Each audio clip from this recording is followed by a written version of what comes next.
Welcome in, everybody, to the Flagship podcast. I am Chip Brown of horns247.com, joined as always by my esteemed colleague and world traveler, Eric Henry of horns247.com. Eric Henry, fresh from his return from Lubbock, where he went and watched the Texas Longhorns men's basketball team handle business as they seemingly always do on the road in the Big 12. Okay, maybe not at Houston or Kansas, but they bounced back, Eric. But let's see how you survived that trip. I've been to Supermarkets Arena, and it's a crazy place, and it got real crazy on Tuesday night.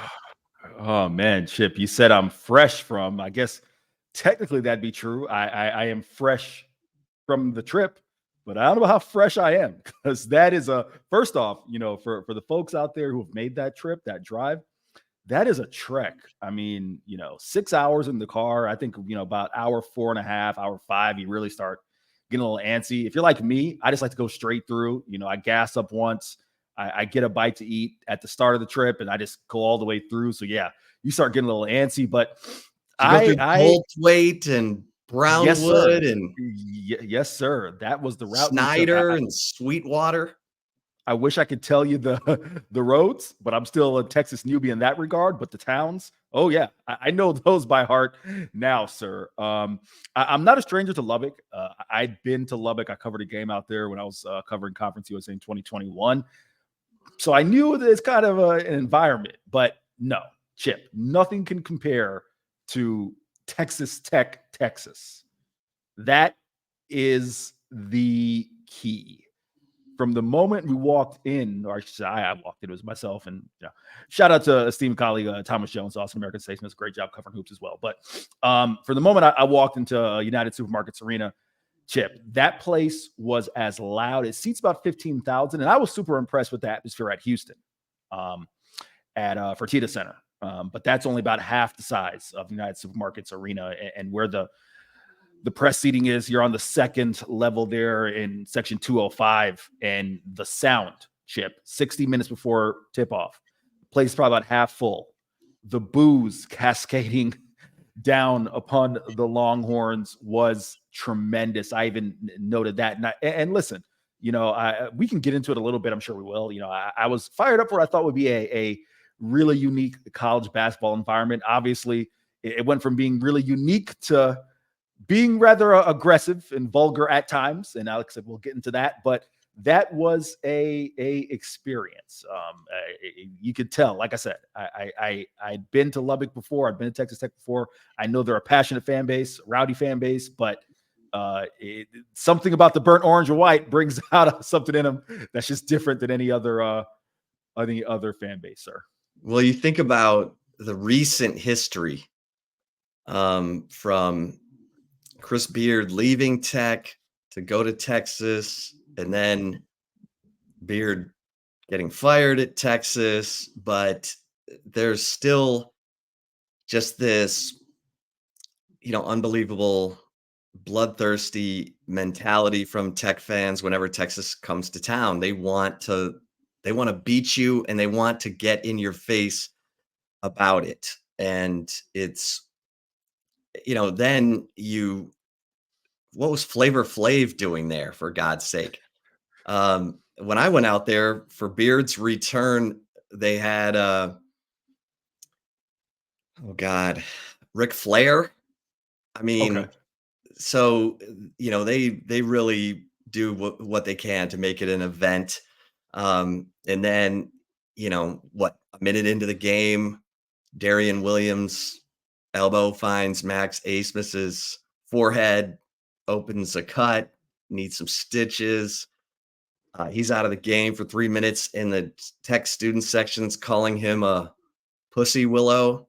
There you go. Over and Yeah, over and yeah. over again. You're like, wait a minute, your guy just used a can opener elbow to slice Max Asmus's face open. And then, flash forward to the second half, Brock Cunningham with what, 10-15 left. Looks like he's doing a tackling drill with Darian Williams. Sends him into the scorers table. Kind of looks at the refs like, what?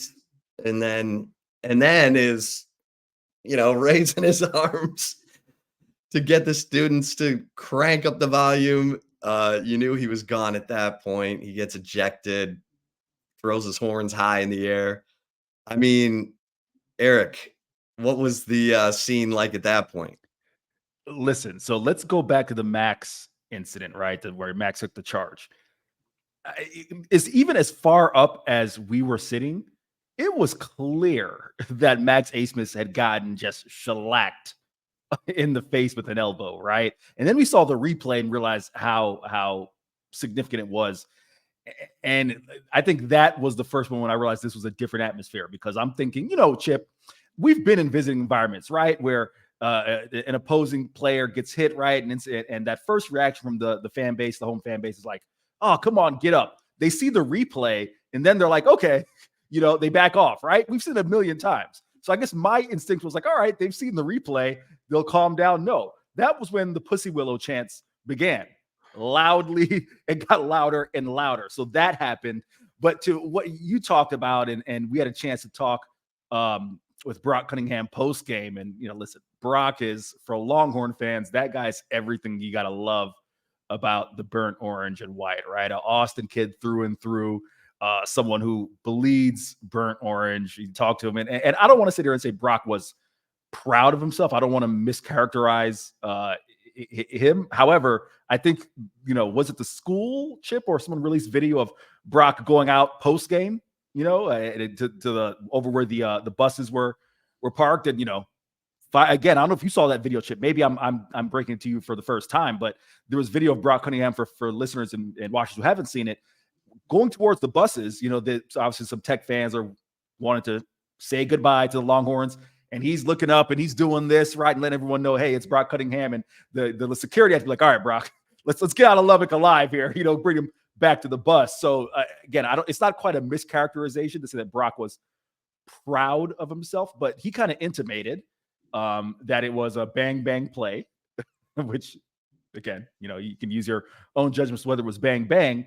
And kind of intimated that, listen, you got to stand up for your guy in Max Asmus, who can elbow. So that play happens. The first beer gets chucked. I mean, some Tech fans said it wasn't upper deck. Okay, I'm sorry. I'm not, well-versed in the configuration of U.S. Supermarkets Arena. It came from high up. That's the point. All the way down onto the court. It came pretty close, within, I'd say, a few feet of the Longhorns huddle. And, listen, that was the first sign. And we saw, Rodney Terry actually race out from where he was over to the scorer's table saying, hey, that's supposed to be a technical foul, right? He gets that call when Brock Cunningham is indeed ejected. This was all happens. The game was delayed for about 8 minutes, as they're reviewing this and cleaning up and whatnot. And then as Brock is ejected, you mentioned Chippy throws his horns up, and that was the one. I think Brock would have made it through had he not given the horns up. Once he gave the horns up, it was 3 more drinks that came, careening down from the top of the arena. And Grant McCaslin had to hop on the mic and be like, guys, listen, we've already been hit with two technical fouls. Please stop. And he was, very clear, like, we got to get this to stop. And Chip, RT even said post-game that he thought about taking the guys off the court with, not saying that anyone came, super close to being hit. But however, they were aiming, let's say they had enough aim to get to the Texas bench, right? It wasn't like they were, missing their target by much.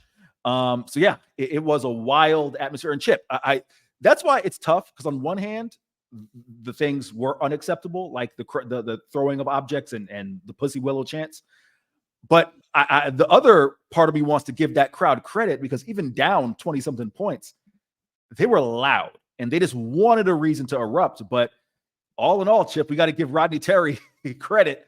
72 hours after taking a just beat down at Kansas, he got this team ready to go. He took it on the chin. Said, hey, I didn't get this team ready to play physically and with the intensity that was needed.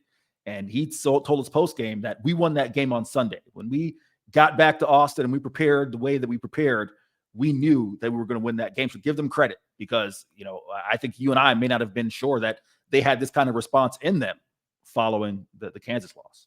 Yeah, I mean, with just how meek and mild they looked at Houston, at Kansas, you wondered, and those teams and K-State just sold out to stop Max Abmas, had him go through, he scored in single digits in three straight games. He hadn't scored in single digits in his last 98 games at Oral Roberts. I mean, we're talking about a guy who's now number 11 on the all-time scoring list. And I thought the Pussy Willow chants really got Max Abmas going. Yeah. I mean, he came into that game totally determined. It wasn't a great shooting night for him, but he got to the free throw line. He got to double digits. The inside game was the difference for Texas. Dylan Dizu and Caden Shedrick sighting, and Brock Cunningham. And the crazy thing about that game to me was, and it all worked out. It all worked out. You had Brock lame beer, make sure that Darian, understood that that elbow to Max Abmas' face, not okay. But that was a total disruption to Texas's game because they had taken the crowd out of it. Texas was up 25 when that happened. And then suddenly the Tech fans were back in it. The Tech players were back in it. Texas, the rest of the Texas players, now without Brock Cunningham, who's having a good game because he's in the locker room, are having to kind of deal with this new energy. They didn't deal with it well. They missed a bunch of shots, and suddenly a 25-point lead is down to 12 at the end of the game. But, if it had been a closer game, that could have been a nightmare for Texas, but it wasn't. So I wrote last night, I think Brock Cunningham is going to be remembered more for that play, for taking up for his teammate, for giving it to Texas Tech one last time in their own building. As only Brock Cunningham can, because we've seen him, he's got a reputation. The officials give him a quick whistle. He gets called for fouls sometimes when there's not even a foul, but because it's Brock Cunningham, he gets the whistle. Now, after that game, it's only going to get worse for him. But again, it was just a moment in time that I think Texas fans are going to say, you know what? Thank you, Brock Cunningham, for doing that. But don't do it again, because this team isn't, it just isn't that strong or deep or capable of maybe absorbing a situation like that. As they try to finish out the season here, they've got the home game against Oklahoma State. They go to Baylor Monday. Baylor's trending in the right direction. They look good. And then, they finish up at home against Oklahoma. So it's been an adventure, Eric, for this Texas basketball team. But they desperately needed that win because they had messed up at home against UCF. They let a couple get away. I mean, the one at West Virginia, and so they desperately needed a win like that. Heck, Jerry Palm had just put him as one of the first four out of the 68 team field. So I think in Take It or Leave It, we'll readdress where the Texas basketball team is in their odyssey to make the NCAA tournament in Rodney Terry's second year as coach. But I'm glad you're home safely, Eric. Oh man, like I said, it's definitely a trip that I knew. I had that one circled on the calendar because, especially, and listen, this obviously goes back much further than the incident I'm going to point to, but in my mind, especially with Brett Yormark's comments, and we saw how that played out during football season, you felt like, we didn't even mention. Yeah. I mean, that adds to the history. Exactly. Right. So you felt like this was one you had to have circled on your calendar. So Glad that was what I was able to cover live. It certainly was an intense atmosphere. Again, on one hand, I want to credit the Tech fans who didn't do any vulgar things and were just loud the entire time. But the incidents were certainly, as you talked about, I think you did a great job, Chip, kind of summarizing how that will be remembered by Texas fans in years to come. And like you said, we'll touch on the Longhorns kind of NCAA tournament hopes. I'll just kind of quickly put a bow on my final thoughts from the game. You talked about a Caden Shedrick sighting. First off, Brock, the 7 points, the most he's had since the second to last game before non-conference, Texas A&M Corpus Christi. And Brock only had 7, right? So showed he really got up for this game. Caden Shedrick, the most points, 10 he's had since the Oklahoma outing. That's a player, Chip, who I don't know if necessarily we've talked about it enough. We saw the way he started the year. We saw the type of Empire Classic he had, that game against Louisville. 27 points, 10 of 14 shooting. Yep. That it looked like he was just going to be a complete presence for this team down low. And that was before they'd gotten Dylan DeSuit back, right? Then he ends up getting the back. And I asked Caden, and he's probably gotten tired of us asking if he's healthy. But if it's not the shoulders, it's the back. And you got it for a guy who's 6'10", about 220. If it's not his shoulders, his upper half, it's a lower back, that's tough. And he just looked spry last night, Chip. I got a little nugget about Cade in my insider, or my insider. It's your insider. It's my nugget in your insider. Our insider. But listen, Rodney Terry, when I asked him about Caden Shedrick, and I said, hey, for a guy who's been banged up, do you kind of have to reevaluate what you would expect from him because he's just so banged up? RT kind of laughed. We asked him this in his availability last Wednesday or Thursday, and he said, listen, I think the best is yet to come with Caden Shedrick. And maybe he knew that, hey, our big guy's getting right at the right time. And if they can get that, Chip, you saw what that element down low provided for this offense last night. Huge. So we shall see. And they caught a break because Warren Washington, Tech's 7-footer, was still out with the foot injury. And look, Dylan DeSuit struggled to get good shots against Warren Washington in his 17 minutes or whatever it was in the first meeting. DeSuit didn't start in that game, but Warren Washington's a problem. And absolutely. Texas adroitly went right at the inside game of Texas Tech. And that's why in the second half, I think they shot like missed 3 threes in a row. And Texas ended up 1 of 10 from 3. I'm like, why are you even shooting a 3? You're getting whatever you want down low. And credit to Kendall Weaver because he kept driving to the basket and got fouled and ended up hitting 5 of 7 free throws. And he needs to continue to do that because he's so bouncy, so athletic, and is capable of drawing fouls and scoring from the foul line. He ended up having a good game. And Dylan Mitchell, it was weird. He took that awkward Euro step and looked like he rolled his ankle. He's out of the game for a good chunk of the first half. Then he comes back in the second half and looks like a new man. He's making some great offensive rebounds, some great passes out to Max Asmus for a 3. They just need to keep that energy. And we say that a lot with that Texas basketball team. But look, you're not going to play a lot of better defensive teams than Texas played in that stretch against Houston. K-State had the best field goal percentage defense and 3-point field goal percentage defense in the Big 12 when they played them. And then Kansas was clearly locked in because when BYU rolled into town, it was as if KU hadn't practiced. So clearly they wanted to send a message to Texas that was more of an emotional game for KU than maybe they had anticipated because they cough up a lead against BYU at home.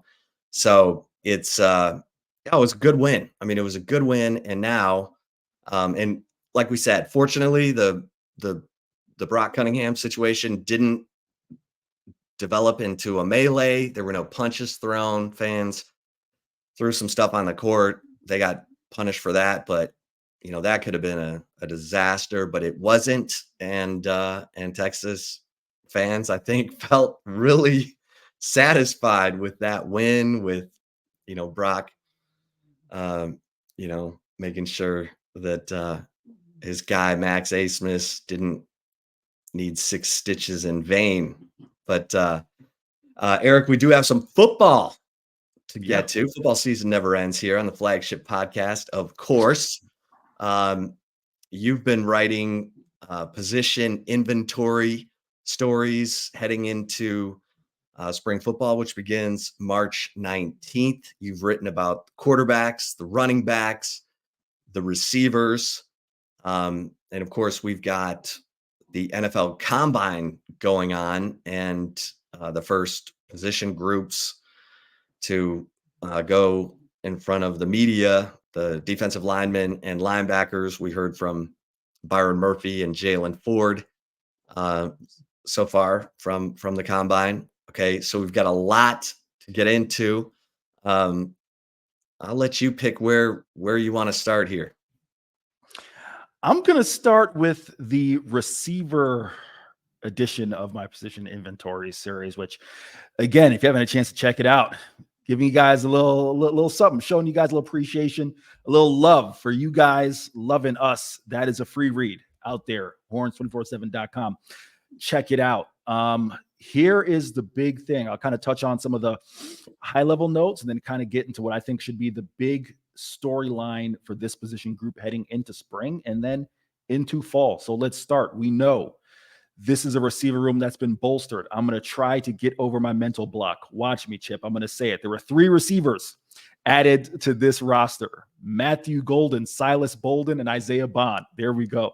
You're brave. I don't ever put Golden and Bolden next to each other. I always either go Golden, Bond, Bolden, or Bolden, Bond, Golden. So you got to conquer your fears, right? Have to conquer your fears. So listen, that receiver trio, obviously for Steve Sarkisian, it's a haul. I mean, to go out and get 2 number 1 receivers and a guy who you can consider a 1A and Matthew Golden, obviously his first year, he was the understudy to Tank Dell. So certainly no question who was the number 1 receiver in Houston his freshman year, but last year gets a little banged up, but still a number 1 target.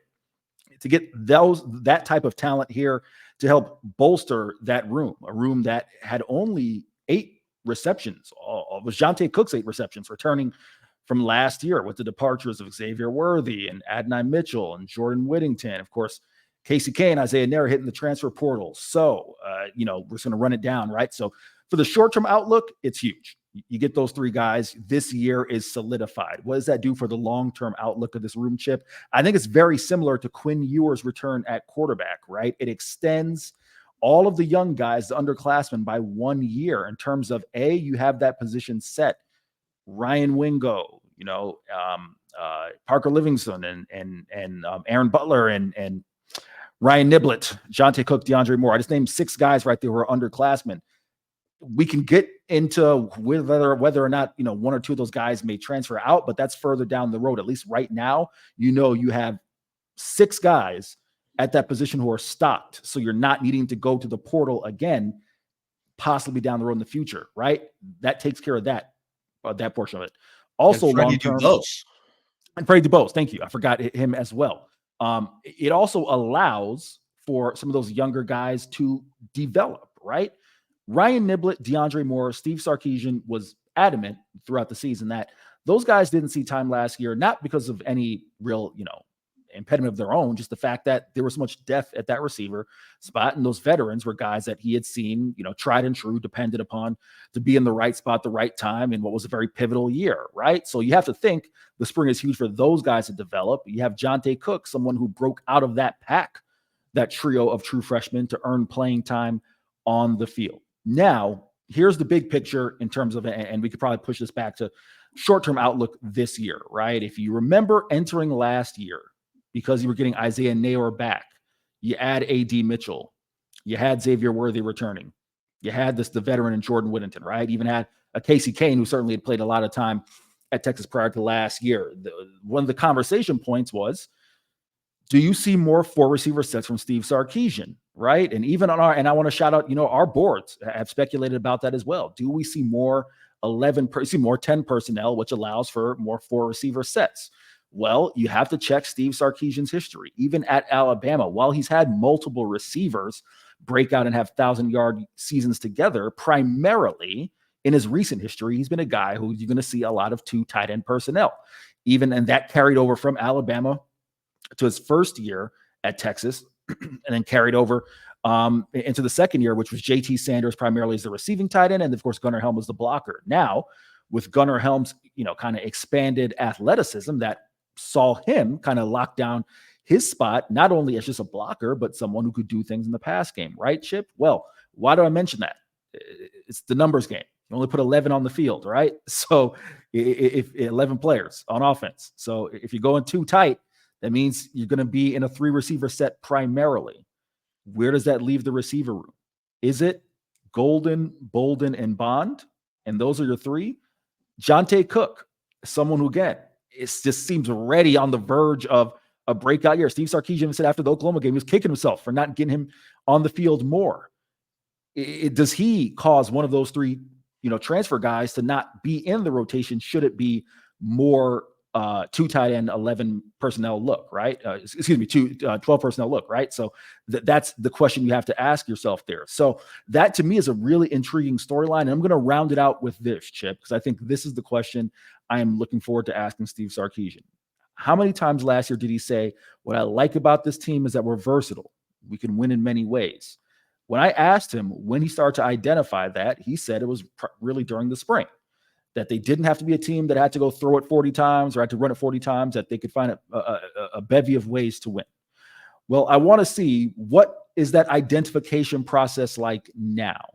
Because is it a game-to-game situation, Chip, where this opponent means we may go a little more with 4 receivers and this opponent means we go more 2 tight end? Or is it just, hey, I got to stick with my bread and butter.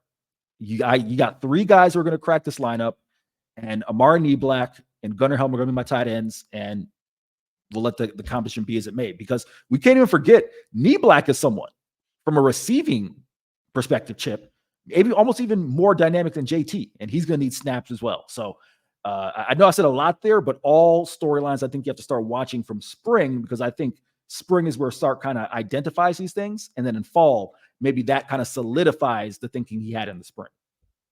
Yeah. He'll be able to get lots of reps for the receivers, all the receivers in the spring. Then it will get interesting, because we thought maybe with guys like Isaiah Nayer and Casey Kane that maybe Sark would use more 4 receiver sets. Last year was not the case. As you pointed out, he has always been, or he's been a predominantly 2 tight end guy. He likes to use the blocking type, well, one of the 2 tight ends for motions to try to help the quarterback determine if the defense is in man or zone. So it would be a interesting departure for Sark. But you go with where your talent is, and so we shall see. But yeah, it's going to be fun. I mean, the spring is going to be a lot of fun to watch who emerges at the receiver position, because my gosh, what an embarrassment of riches. You've got Ryan Wingo, as you mentioned. If the bigger guys, he and Parker Livingstone, and then the speed guys, Freddie Dubose, Aaron Butler. Obviously, you've got Jonte Cook coming back, DeAndre Moore, Ryan Niblett. And I've heard really good things about Ryan Niblett, and you haven't seen him at all.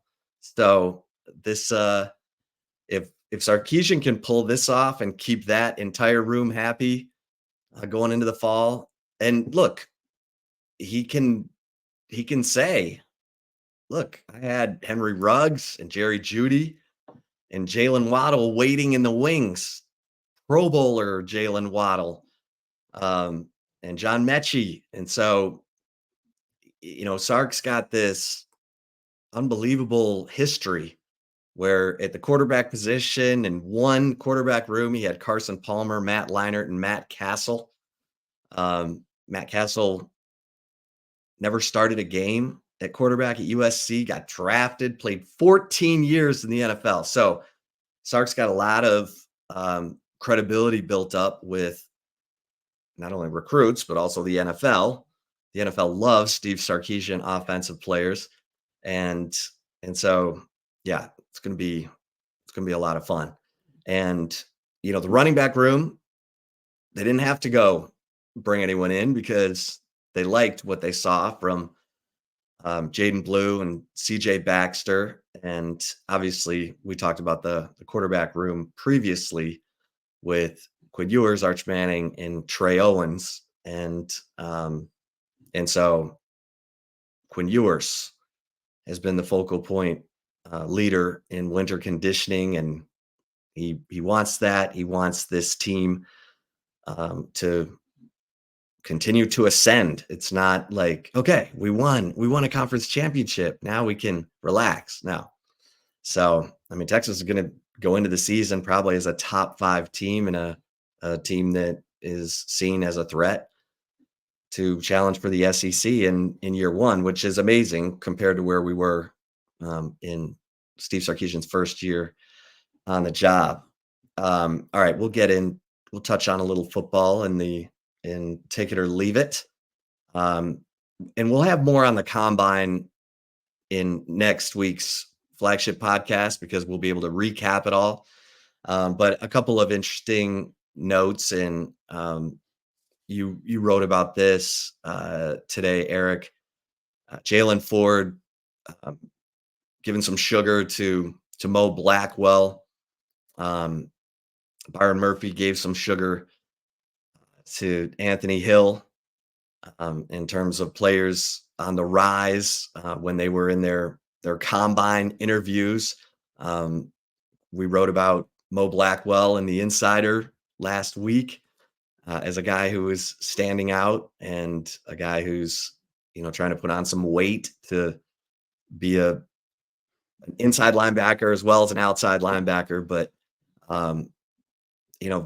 that linebacker position is going to be fun to watch as well, because we've written about Kendrick Blackshire as well, the transfer from Alabama, who thought he should have been the starting middle linebacker at Alabama last year. No doubt about it, Chip. I mean, that doesn't even get to guys like, Leonga Lafau, who showed some promise of his own, and in many ways was kind of supposed to be the heir apparent, right, to Jalen Ford, that inside spot. And I think a lot of this, Chip, in my mind, kind of hinges on, I'm kind of curious how you feel about it. Or actually, before I even go down this road, Mo Blackwell is someone who you really wonder, had he not gotten banged up when he was competing for that job in fall camp, how much time he would have gotten in the onset of the season. Because we know his time picked back up towards the end of the year, and the versatility he provides as someone, a former safety who can line up in the nickel and play that as well as being a guy who plays the run. But Chip, what I want your thoughts on is, it kind of feels like this comes down to, and you let me know if I'm off base, Anthony Hill's continued development, because you even hinted at him possibly playing some time inside, right? And if his football IQ versatility just progresses to the point where he can be a guy who can play, it isn't just, hey, go find the ball, go find the quarterback. We know you can do that, but also plays inside. It just comes down to versatility again, because if you can move him around, right? On third downs, situationally, he's going to be a pass rusher, right? So that's going to allow you to get another player on the field, and you can kind of move him around like a chess piece. So if he can show that progression to play inside, I feel like that even almost opens up things more for some of the other guys, because then he's not just locked in at one spot. What says you, Chip? Yeah, I mean, Jalen Ford said after the Big 12 championship game that he felt like Anthony Hill was going to be the heir apparent at middle linebacker, because he's so physical. He can run. He's everybody knows the kid's a star. David Benda can play inside. He can play outside. Mo Blackwell's trying to put on weight to be able to play inside. Kendrick Blackshire, we know, is a middle linebacker. Leonga Lafau is a middle linebacker who Jeff Choate said at Sugar Bowl Media Day is an elite pass dropper. So now you got Johnny Nansen coaching that position group, and let's see how they progress, because you're right. If you don't need Anthony Hill on the edge because you've got Darian Gillette and Colin Simmons as guys who can be situational pass rushers, and Anthony Hill can hold down the middle and be a three down, um, inside linebacker. That's huge, because when he got to um, Denton Ryan, they did the same thing that Texas did. It was see ball, hit ball, and then they developed him at the middle linebacker position, and he was a force there. So um, this is a big spring for him in terms of his comfortability in playing on the inside, and so it'll be fun and be fun to see how Johnny Nansen uh, identifies with these players, and how he thinks they fit in to the defense, because obviously it's his show now, and that's a position where all eyes are glued because of Jalen Ford being a first team All Big 12 guy the last 2 years, and you don't want position drop off. So that's going to be a lot of fun to watch. So, um, all right, before we get to take it or leave it, a couple of quick mentions.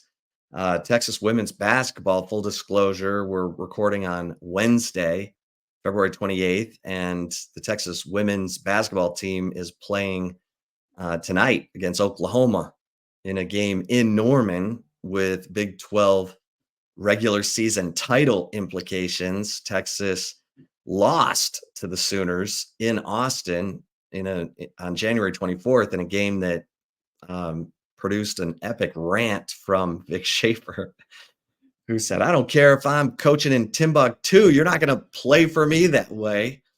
Didn't like the team's juice. He didn't like their lack of hustle on defense. And um, uh, OU doesn't have, of their top five scorers, they don't have anyone taller than 6'1".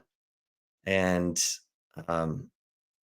Jenny Baranchich set up her offense at the free throw line and backdoored Texas to death.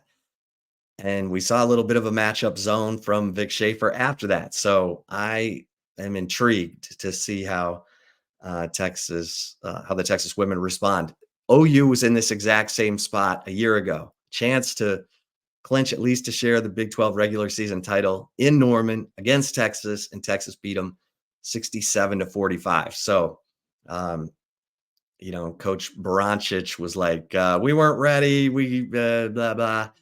We made it too big." So she's hoping she can, make it just another game in the process. And Texas baseball, not quite sure what to make of um, 3 straight shutouts against Cal Poly, but it was good to see the pitching.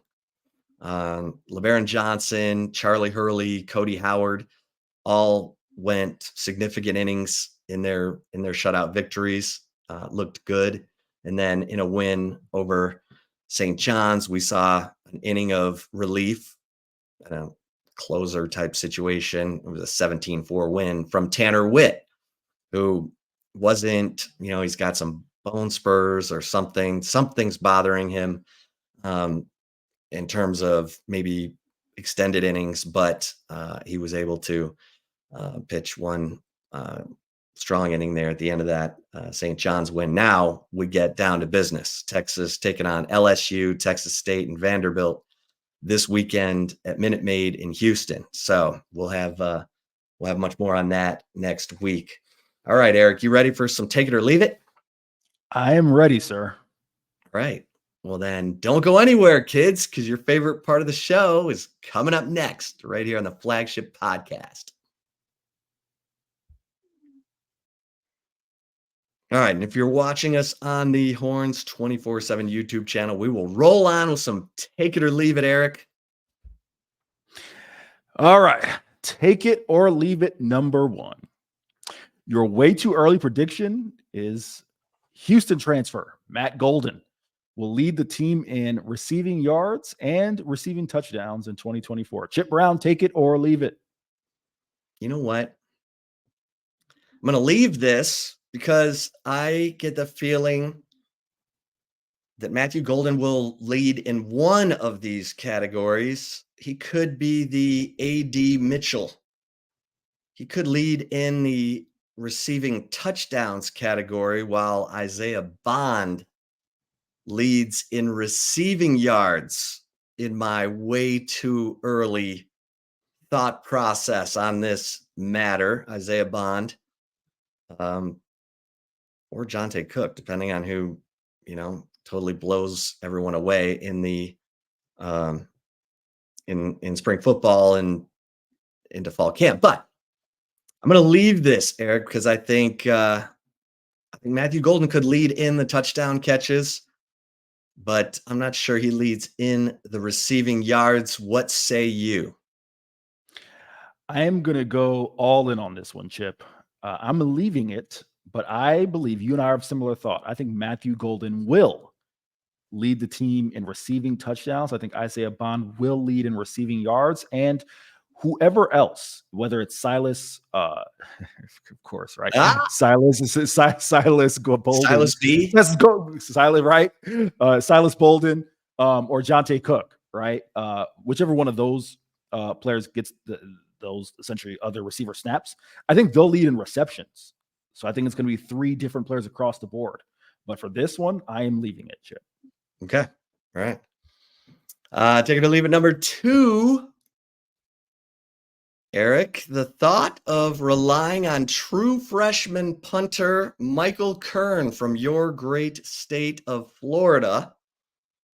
The thought of relying on freshman punter Michael Kern in 2024 makes you want to reach for the Tums. Take it or leave it. I am leaving it. And I think I've hinted at this before on the podcast, but Michael Kern from a big-time program down there in South Florida, Fort Lauderdale, St. Thomas Aquinas, program that has put out many Division I prospects. They play on big-time atmospheres, big-time environments all the time. Now, listen, I am not comparing STA versus Cardinal Gibbons, which is probably one of the hottest D1 factory rivalries in Broward County. I'm not comparing that to having a punt and you're backed up in your own end zone and you're at the Cotton Bowl and you got half of the stadium in burnt orange and half of the stadium, in OU jerseys, right? I'm not comparing the 2 environments. What I am saying is this isn't, the average punter who punted at, insert school in, some 3A. Right. Who just has a big leg and got the scholarship. No, like Kern's punting in big environments. I think he'll handle himself well. I think he'll be able to adjust. So it does not make me want to reach for the Tums, Chip. What about you? Okay, I'm going to take this until I have a better idea. And Michael Kern is not going to get here until the summer. So it's kind of a wait and see on this one. And our man, Jeff Banks is kind of a magician. Daniel Trejo 2 years ago, appeared out of nowhere from Texas Wesleyan, and the guy was solid. So I'm not saying that Michael Kern isn't going to be able to handle things, but until I see it, hear it. Plus Ryan Sanborn, that really was a great find, and that guy had a really good year for Texas punting the football last year, and I think he didn't get enough credit for what he was able to do. But I'll be the guy that's, I'm not as familiar with Thomas Aquinas High School as my man Eric Henry from the Sunshine State. Isn't that the Sunshine State? It is the Sunshine State. It is the Sunshine State. All those oranges, orange juice, great orange juice down there in Florida. I'm not as familiar with Thomas Aquinas High School as my man Eric Henry. He says No need for the Tums. I'm going to grab the Tums just for now. And to round us out, Chip, your level of confidence in Texas making the NCAA tournament after the win at Lubbock, leaving West Texas's conquering heroes. Making the NCAA tournament is now a 7 or higher on a scale of 1 to 10. Chip, take it or leave it. I'm going to take this. Come on, Texas. Handle your business against Oklahoma State. Don't put the banana in the tailpipe here. Handle that business. And then if you go to Baylor, no one's expecting you to win that game. But hey, Texas is crazy. Their record on the road, can't rule anything out. So yeah, I'm going to go with this. I'm going to take this, Eric. 7 or higher confidence level of Texas making it into the NCAA tournament. How about you? Chip, I'm taking it. At the end of the day, and I don't want to rehash the statistics that I pointed out about, Iowa State in 2021, Mississippi State last year. But at the end of the day, I always felt that if Texas made it to 8 and 10, considering the depth of this league, I felt like they would make it. Right now, had they lost against Texas Tech, lost against Baylor, and they only get those 2 wins against Oklahoma and Oklahoma State, you feel very much on the bubble, right? You can't go into Selection Sunday feeling like, okay, we can breathe a little bit easier. But I felt that they would make it even if those were the circumstances. Now you add in this win against a Texas Tech team that prior to their loss against UCF was a top 25 team. So this is a very, very good win. If they can do what they need to do, which is take care of business against Oklahoma State, take care of business against Oklahoma, yeah, because then you're talking about a 9-9 Big 12 team. There's no doubt they're making the NCAA tournament. But as the question is constituted, this moment, it's 7 or higher, and I say yes, Chip. Okay. There you have it, kids. Thanks, everybody, for tuning into this episode of the Flagship Podcast. We will have much more on the 11 Longhorns at the NFL Combine, Texas basketball, Texas women's basketball, baseball. Lots going on, so don't miss an episode of the Flagship Podcast. Make sure you like and subscribe to the YouTube channel, and wherever you listen to us as a podcast, feel free to give us a 5-star rating, a nice review. We'd take it all. But until next time, for Eric Henry, I am Chip Brown. Till next time, we'll see you over at horns247.com. Stay safe and keep the faith.